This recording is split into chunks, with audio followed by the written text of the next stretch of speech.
ये बहुत बढ़िया स्टाफ है। कहीं 6 वोट हम अकेले डाले हैं। 6 वोट अकेले? हाँ अकेले डाले हैं। आप अकेले 6 वोट डाले? 6 डाल दिए। क्या नाम बाबा अपना? राम बहुत पांडे।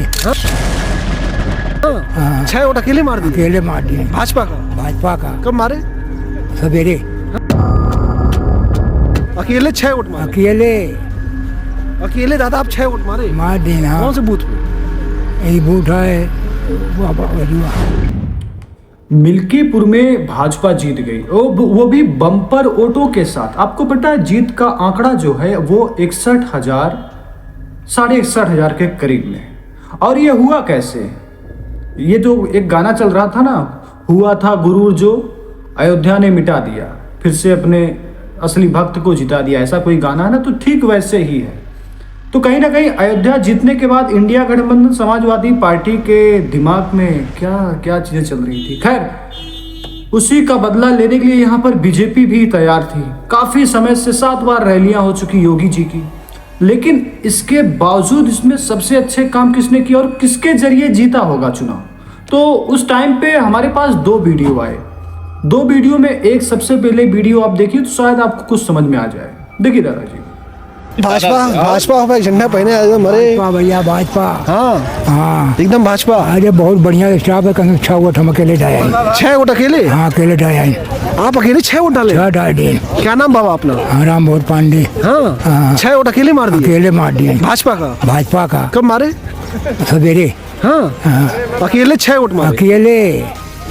अकेले दादा आप 6 वोट मारे? मार दिए। हाँ कौन से बूथ पे? यही बूथ है अमानीगंज? हाँ मानीगंज कावा वहीं पर वहीं डाले हैं। रायपट्टी? हाँ रायपट्टी का है। रायपट्टी पे 6 वोट फर्जी मार दिए?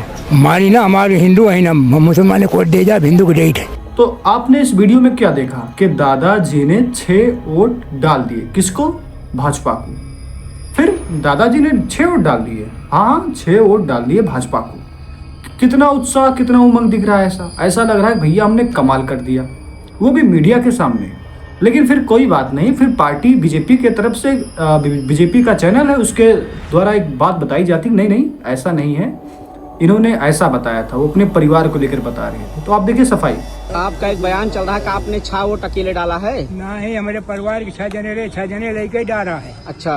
लेकिन वो बार बार पूछे कि अकेले डालो तो हम कहा हमारे परिवार में 6 जने आवा नहीं, 6 जने डावा है। तो तू हो मीडिया, तू हम जानता है उल्टा सीधा हमसे पूछता हो। हम 6 जने डावा है, कहीं डाउट कहीं 2000 ले लियो, बोल दियो हम अकेले डाउट। हम कहा 2000 नहीं लेबो, हिंदू मूड कटाए देबो, लेकिन हम तो पैसा नहीं लेबो। अब ये हो गई सफाई। अब हम चलेंगे दूसरे वीडियो पर। आप इस वीडियो में देखिए, भाई साहब वोट डालने के लिए जा रहे थे। जब इनको आधार कार्ड एड्रेस इनका पूछा गया तो ये भाई साहब खिचकने लगे। अब देखिए पूरी वीडियो। प्रत्याशी अजीत प्रसाद ने कुछ लोगों को ट्रेस किया है जो फर्जी मतदान कर रहे थे। ये जो है वो तस्वीर आपको दिखा रहे हैं। कहाँ से हो भैया, तुम कहाँ से हो? है ना, कहाँ से हो? यहाँ अमानीगंज आप कार्यालय यहीं से। हम कहीं बाहर थोड़ी, हम ड्राइवर गाड़ी लेकर, हम गाड़ी हमारी है आईडी में, हम सामने आगे बढ़ी है। नहीं, ये मतदान करने के लिए बिना आईडी के गए थे, वहाँ पे किसी ने लगाया गया था आपको? रुकिए हम बात करवा रहे हैं। आधार कार्ड आईडी दिखाइए ना, बात करा रहे हैं। क्यों भैया, कहाँ के रहने वाले हो? हम यहीं के रहने वाले भैया। रुक जाइए बस। क्यों परेशान हो रहे हैं? तो यहाँ पे वोट है गाड़ी में दिखा रहा हूँ, चल रहा हूँ। हेलो भैया, ये लोग हमको घेरे हुए हैं। ये क्या नाम है, उड़न दस्ता टीम है, और कह रहे हैं आप इसमें थे। हम यहाँ पैदल आ रहे हैं, हमको रोक करके। और लीजिए मंत्री, ये दीवान जी हैं और सब लोग यहाँ रोक के बैठाए हैं, और कुछ पार्टी के झंडे लगे हैं साइकिल के, है ना।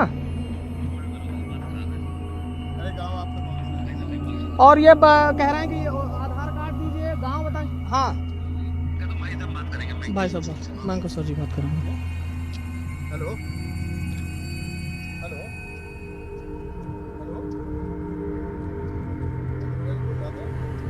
कह रहा हूँ इसे कि आप जो है कहाँ से हैं, क्या कोई आपका नाम है, किस गांव को कुछ बताएंगे?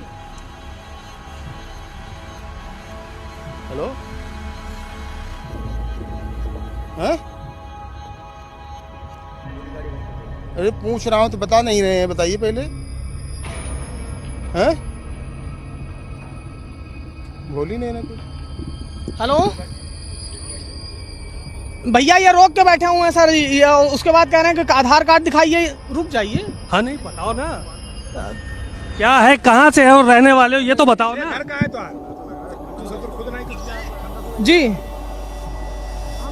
खंडासा यही जिस रास्ते से आप लोग गए थे, हम यहाँ पैदल पैदल आ रहे थे और उसके बाद हाँ हाँ ये जिला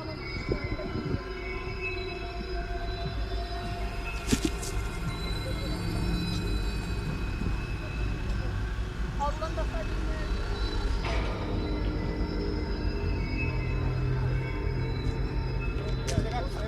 रुक जाइए। एक जगह खड़े हो। चलो इसका फोन लो पहले। और ये कह रहे हैं फोन ले लीजिए, ये ले लीजिए, छीन दीजिए, है ना।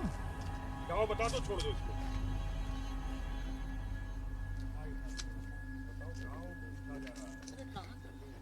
अच्छा ठीक है। क्या नाम है तुम्हारा ये तो बताओ। रमेश सर। रमेश चंद नाम है, कहाँ के रहने वाले हो?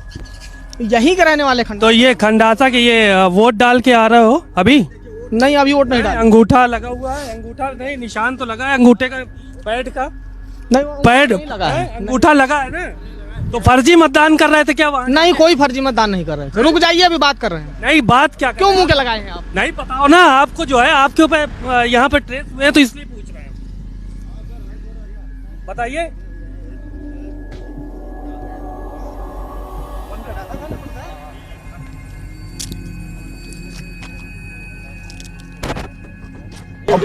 आप नहीं बोल रहे हैं भैया कुछ। ठीक आप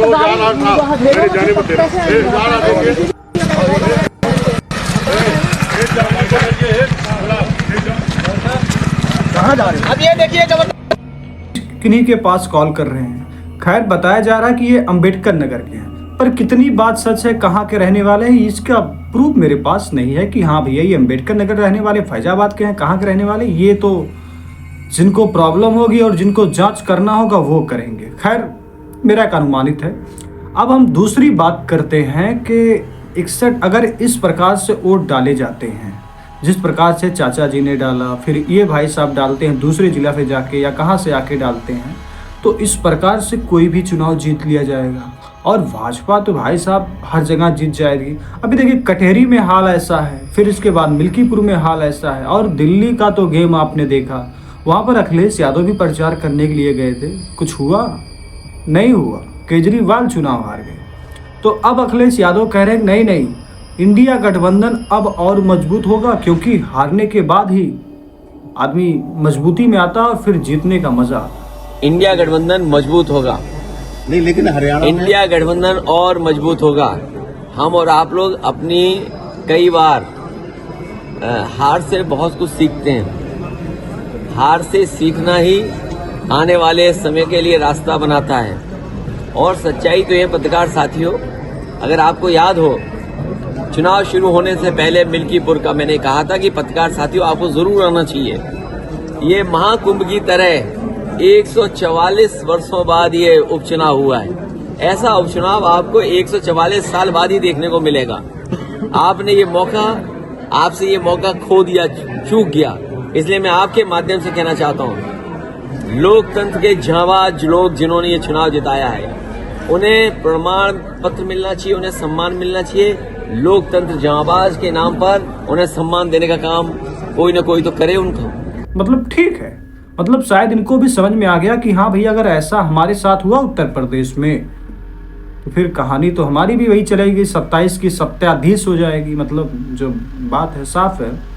अगर कांग्रेस उत्तर प्रदेश में समाजवादी पार्टी से हट के चुनाव लड़ती है तो कांग्रेस को क्या मिलेगा?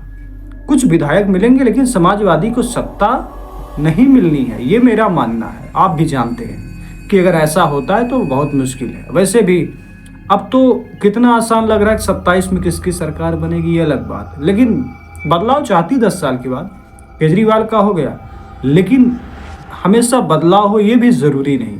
और ख़ासकर उत्तर प्रदेश, वो भी योगी जी, और इस तरह से वोट अगर पड़ेंगे तो मुश्किल हो जाएगी। तो ये था मिल्कीपुर का। अच्छा, मिल्कीपुर जीते, वहाँ पर परिवारवाद एक मुद्दा था, लोगों के बीच में था, क्योंकि जब हम वहाँ पर रिपोर्टिंग करने के लिए गए थे तो हमें भी पता लग रहा था कुछ तो है। लेकिन जब जीत का आंकड़ा सामने आता तो कुछ न कुछ भैया हो जाता है दाल में काला। लेकिन फिर भी ये मेरी बात है, ऐसा ना हो कोई केस करवा दे हमारे ऊपर, तो उसके लिए हम क्षमा चाहते हैं। क्योंकि भैया हम डरते बहुत हैं नेताओं से, खासकर जो बीजेपी के लीडर नेता हैं, क्योंकि आपको पता है कि आजकल आवाज़ दबा दी जाती है। तो बस आज की मिल्की फुल्की रिपोर्ट यही थी। और चुनाव तो भाजपा जीत गई है।